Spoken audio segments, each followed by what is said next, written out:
Assalamualaikum, hai guys, apa kabar? Semoga selalu dalam keadaan sehat ya.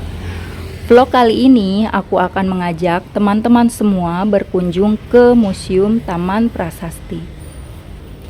Museum Taman Prasasti adalah sebuah museum cagar budaya peninggalan masa kolonial Belanda. Awalnya, Museum Taman Prasasti merupakan sebuah area pemakaman umum yang bernama Kebon Jahe Kober. Lahan tersebut mulai digunakan pada tahun 1795. Kemudian, pada 9 Juli 1977, pemakaman Kebon Jahe Kober resmi dijadikan museum dan dibuka untuk umum. Koleksinya antara lain koleksi prasasti dan nisan kuno, koleksi kereta jenazah antik, dan koleksi peti jenazah yang pernah membawa tokoh proklamator Bung Karno dan Bung Hatta menuju tempat persemayaman terakhir.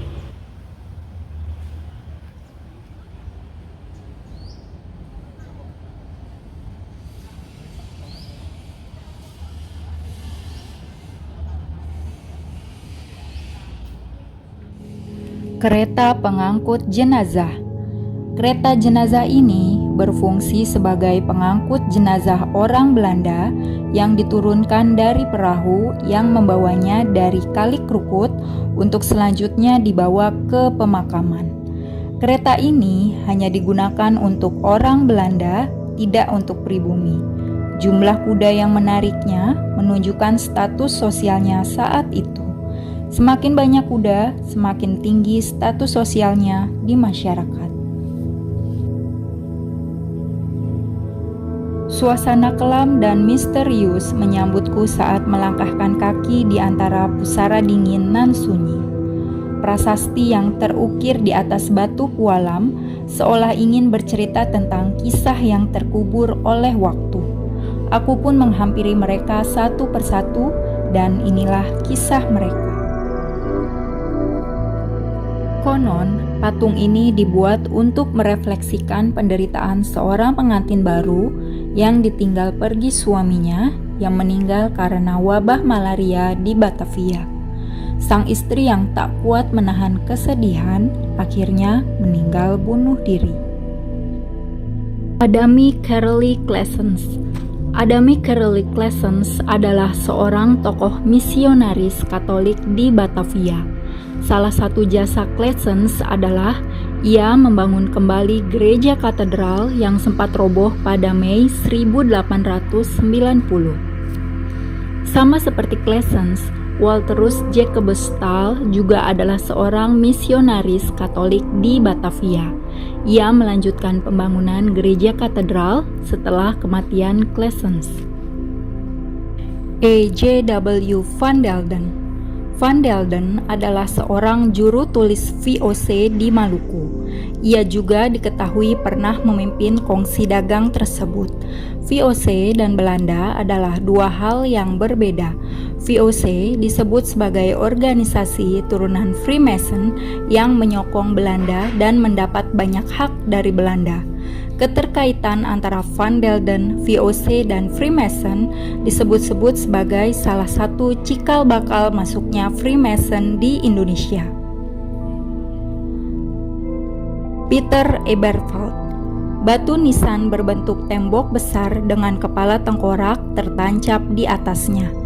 Alkisah, Eberveld adalah orang Belanda keturunan Jerman Siam yang pernah merencanakan makar dan pembunuhan massal di pemerintahan Belanda. Namun, rencananya gagal. Ia dianggap pengkhianat dan dihukum dengan hukuman kaki dan tangannya ditarik 4 ekor kuda ke arah berlawanan. Peristiwa itu disebut sebagai peristiwa pecah kulit. Tinggi dan memiliki warna hijau, itulah ciri dari monumen J.J. Perry. Ia dikenal sebagai Panglima Perang Divisi Militer Besar Belanda di Jawa.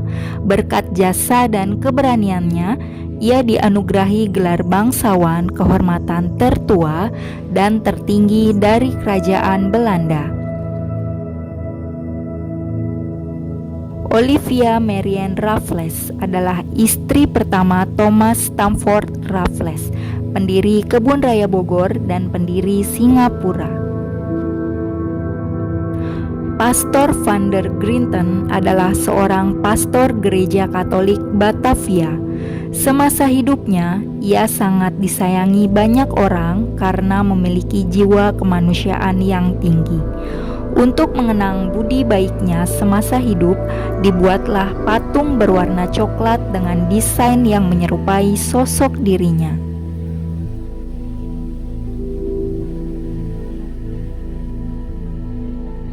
Selain didominasi makam Belanda, di Museum Taman Prasasti juga terdapat prasasti 30 tentara Kekaisaran Jepang yang tewas melawan sekutu.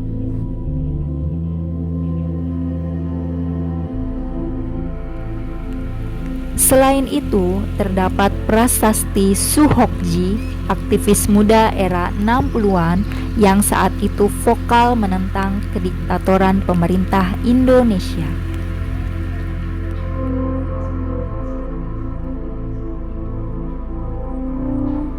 Museum adalah jembatan penghubung antara generasi kini dengan generasi lampau.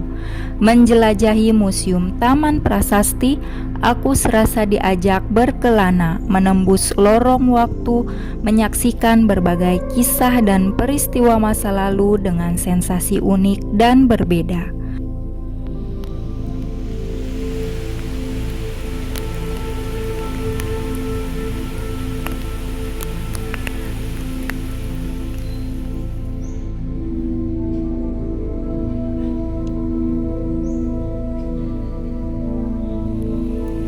Aku pun dibuat takjub dengan desain ukir dan pahat dari tiap prasasti. Bayangkan, tahun 1700-an sudah ada prasasti seartistik ini, dan aku akan mengajak teman-teman untuk menikmati keindahannya.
Selesai sudah pengembaraanku di Museum Taman Prasasti. Kusampaikan pesan dari mereka berupa satu kalimat yang terpatri di salah satu sudut museum. Seperti Anda sekarang, demikianlah aku sebelumnya. Seperti aku sekarang, demikianlah juga Anda kelak. Semoga bisa menjadi hikmah untuk kita semua, karena sebaik-baik nasihat adalah kematian. Sampai jumpa. Wassalamualaikum.